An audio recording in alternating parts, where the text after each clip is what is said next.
मुख्यमंत्री योगी आदित्यनाथ ने किसानों को प्राकृतिक खेती करने के लिए प्रोत्साहित किया। उन्होंने किसानों को भारतीय गोवंश बढ़ाने और उनकी मदद से खेती करने की बात कही। मुख्यमंत्री योगी आदित्यनाथ ने कहा कि सभी किसान प्राकृतिक खेती करें, उन सभी को बाजार हम देंगे और यह विश्वास दिलाते हैं कि नुकसान नहीं होने दिया जाएगा। सरकार ऐसे समय में उनके साथ खड़ी है। मुख्यमंत्री योगी लखनऊ के इंदिरा गांधी प्रतिष्ठान में आयोजित प्राकृतिक खेती कार्यशाला 2022 को संबोधित कर रहे थे। उन्होंने कहा कि भारतीय कृषि अर्थव्यवस्था का आधार गोवंश रहा है।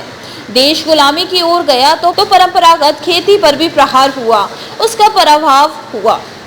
हरित क्रांति से खाद्यान्न में निर्भरता तो आई और लक्ष्य प्राप्त हुए, लेकिन उसके दुष्परिणाम से हम नहीं बच पाए। ग्लोबल वार्मिंग इसका सबसे ज्यादा दुष्परिणाम कर रहा है। आज युवा खान पान की वजह से बीमार हो रहे हैं। उन्होंने कहा कि हमें प्राकृतिक खेती करनी होगी, भारतीय नस्ल के गोवंश को बढ़ाना होगा और गोवंश के माध्यम से ही खेती करनी होगी। यह वर्तमान और भविष्य को बचाने का अभियान है जो प्रधानमंत्री मोदी ने वाराणसी से 2021 में शुरू किया था। उन्होंने कहा कि इसी कड़ी में बुंदेलखंड के 7 जिलों में 235 क्लस्टर बनाकर कार्य चलाया जा रहा है।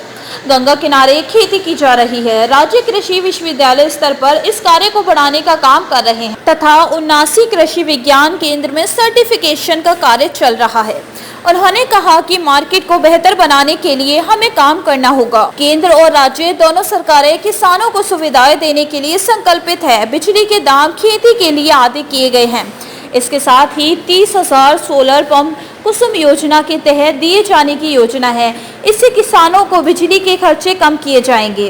कार्यक्रम में गुजरात के राज्यपाल आचार्य देवव्रत ने कहा कि प्राकृतिक खेती समय की मांग है, इसका कोई विकल्प नहीं बचा है। हम प्रकृति से इतनी छेड़छाड़ कर चुके हैं, यह विकराल रूप धारण कर चुकी है।